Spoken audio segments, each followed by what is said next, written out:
You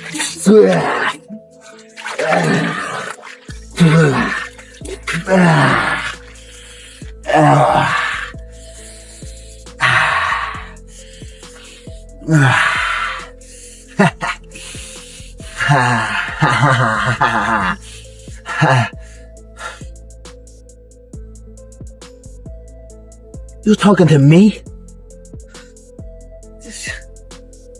We're together. Me and you.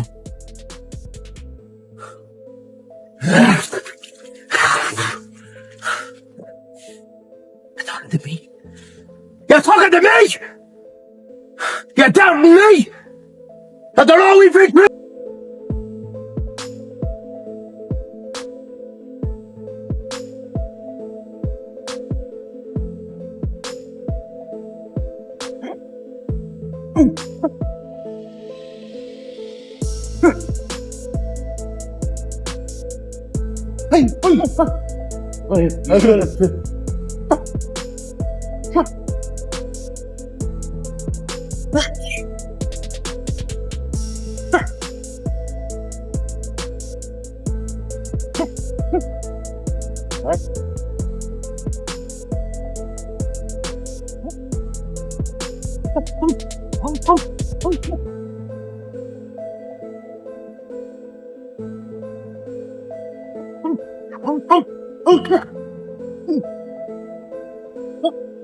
This Conor McGregor fight in July is going to be fucking bananas.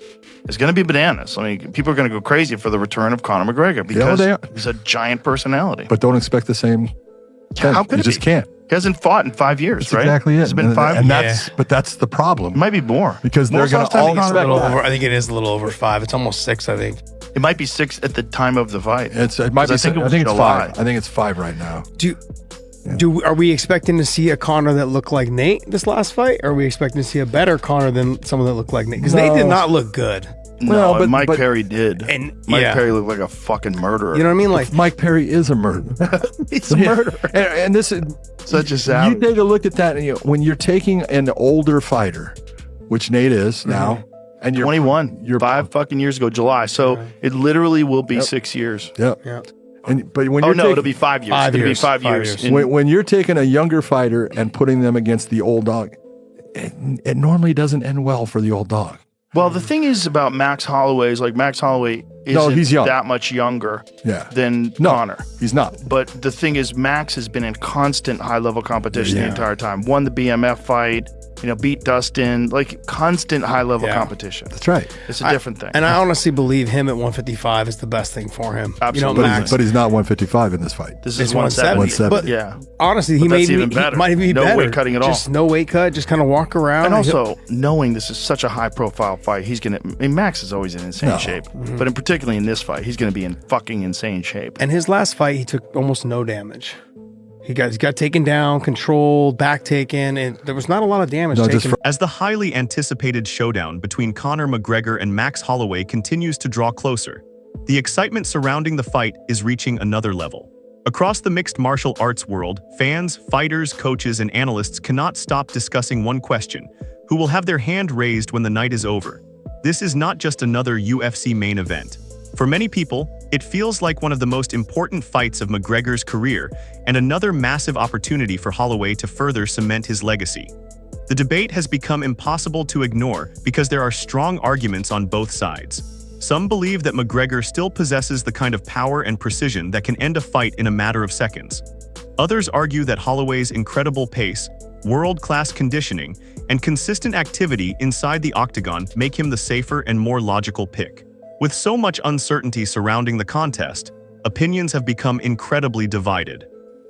Conor doesn't need to fight.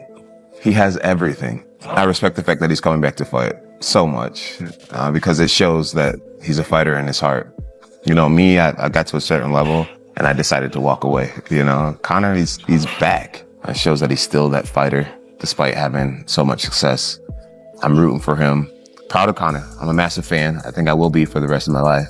He has had a lot of struggles, ups and downs, just like I have, but he always gets back on his feet, which is a huge example to so many out there. Just starting to realize the insurmountable challenge that Conor McGregor is about to take on. Like as things get closer, hype starts to die down. Reality starts to set in, and we aren't there yet. Like the hype and the fireworks are still going to be going for another week or so. But as we get closer and that starts to die down, I will tell you, I find what Conor McGregor is attempting to do to be inspirational. And there are not very many, if any, famous elitist millionaires that I could be inspired by. But this task really is remarkable. You have the worst injury that I've ever seen in our sport. Now, I've seen 3 other athletes with the same injury, but I haven't seen a worse injury. You have an athlete who is returning to a weight class outside of his prime, which historically, including boxing, does not go well. And he's going into what I believe to be the hardest proposition in sport, which is a 5-round. One prediction that immediately captured the attention of fans came from former UFC heavyweight Brendan Schaub. According to Schaub, there are simply too many unanswered questions surrounding Conor McGregor to confidently pick either fighter. While many experts have already made their predictions, Schaub admitted that he finds this matchup particularly difficult, because nobody truly knows what version of McGregor is going to step into the octagon after spending so much time away from active competition. Long layoffs can change a fighter in many ways. Some return looking better than ever, while others struggle to regain the timing, confidence, and sharpness that once made them special. Because of that uncertainty, Schaub believes this fight is far more unpredictable than many people realize. But it's not just Conor too. But look at the excitement at 155 pounds. Like, it's back again. In particular with Gaethje winning the belt. There's so many contenders now. Like, who's gonna be the lucky winner to get the next title shot? If Conor wins, we all know it's gonna go to Conor. But if Conor doesn't win, it could be Max Holloway, who beat Justin. It could be Charles Oliveira, or you give it to who everybody, the majority of the people actually want, in Arman Tsarukyan. And that would be the most deserving. My guy, But listen, at this point, Justin can pick. Justin can pick. Okay, if Max does get it done, what is the point of the rematch? That's not a big enough fight. It's not a big enough high for me to top what I just did at the White House. I'm done. Oh, so really? So you're saying, hold on, come on. Let me pause you there. So if Conor does lose, there could be a reason that Justin Gaethje says goodbye to the sport of MMA. I mean, I'm not speaking for him. He's his own man. But if the fight's not big enough, I mean, the fact that I think it's a great matchup coming back to fight Max at 170.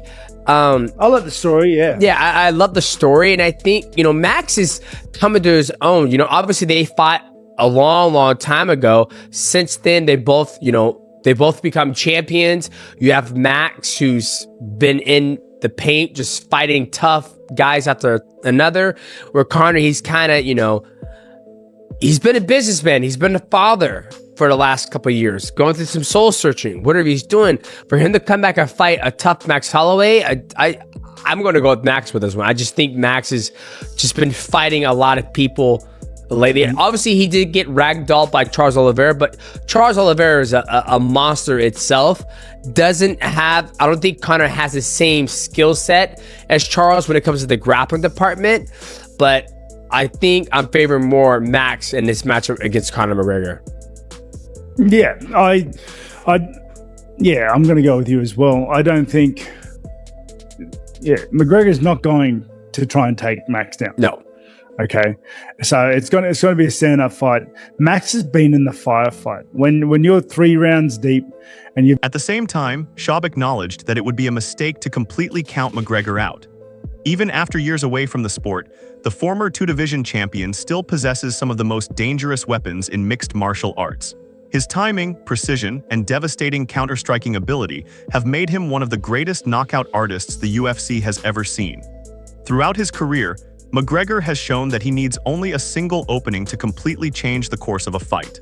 His victories over elite opponents like Jose Aldo, Eddie Alvarez, and Donald Cerrone serve as reminders of just how dangerous he can be when he finds his rhythm.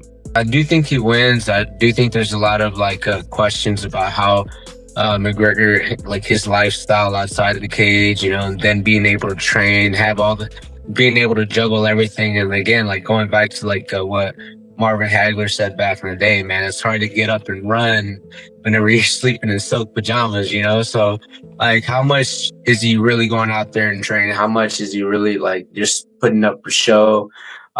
We won't know until the fight. And I like my chances with Holloway.